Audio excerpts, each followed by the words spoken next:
And welcome back to the Weekly Why. This week is Parsha Vayera.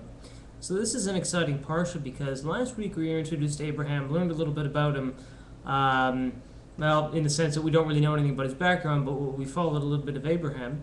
And this week what's very exciting is that it starts out after Abraham had his circumcision from last week. And so very first scene that opens is he's in his tent recuperating in the days after his circumcision. As I said, there's a million and one things that could be talked about. There's the binding of Isaac, there's the three angels who come by. But the one topic I really want to take a look at is just more generally the concept of Abraham as it relates to kind of why it is that he's so significant. And so Abraham, his significance in Jewish thought is that he's the person who really is the first one to recognize and proclaim God. And so it seems, on one hand, a little bit strange that at first glance it says, well, that's definitely worthy of mention. But at second notice, you say, well, are you telling me not a single person before Abraham, in the 10 generations prior to him, nobody ever stopped and thought, maybe God exists, maybe there's a God? I mean, Jewish teaching says that Abraham arrived at the conclusion there was a God by looking at the sun and saying maybe the sun is God, but then when it went down in the evening, he said no, something had to create the sun, and same thing with the moon. So Abraham had kind of a deductive reasoning to arrive at the existence of God. And so that's very intelligent, but ultimately not a single person ever had come up with that previously. And so I think the lesson for us is not necessarily that nobody had come to this conclusion before, but that when we say that Abraham recognized and proclaimed God's existence, it was different than simply recognizing that a being might simply exist.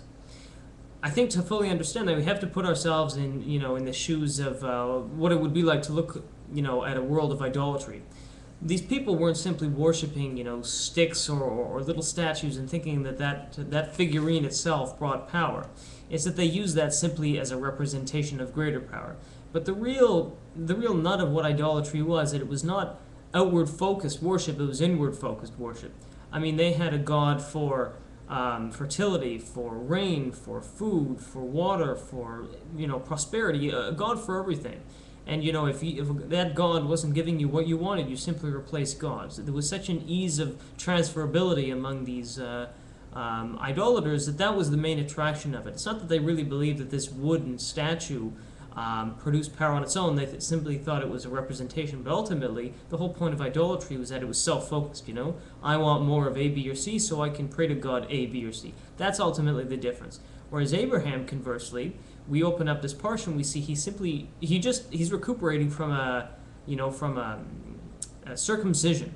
The man's pushing 100 years old, he had a circumcision. This is incredibly difficult, and yet he's pained not from the circumcision, but in this, four-doored tent in the middle of the desert, that he doesn't have guests, right? And so the whole thing is that he runs out to serve these guests, and he provides them with milk and with cakes and all this, and this is very outward focused. And so for Abraham, this kind of hospitality was not simply an afterthought; it was the very essence of who he was.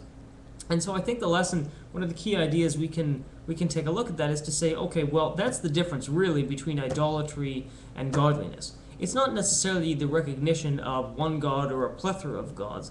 It's the ability to say, what am I going to do with that? An idolater would look and say, yes, God may or may not exist, or these gods may or may not exist, but what can I get out of it? Am I going to be richer? Am I going to be better? Am I going to be this, that, and the other? Whereas Abraham says, am I doing this for the right reasons? Am I doing this for the sake of emet, for truth? And is that why I'm cleaving to God? And so I think that's something we should all really look in the mirror and think deeply about. And it's interesting that you hear all these studies talking about the meditative power of prayer and about family that prays together, stays together, and it's all very nice and good.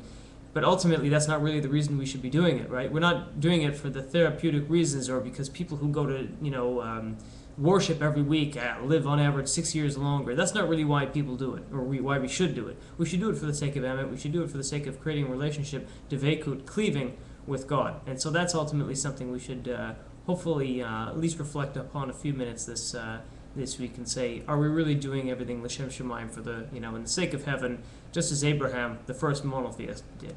So that's it. Parshat Vayera. Best wishes, Shabbat Shalom, and God bless.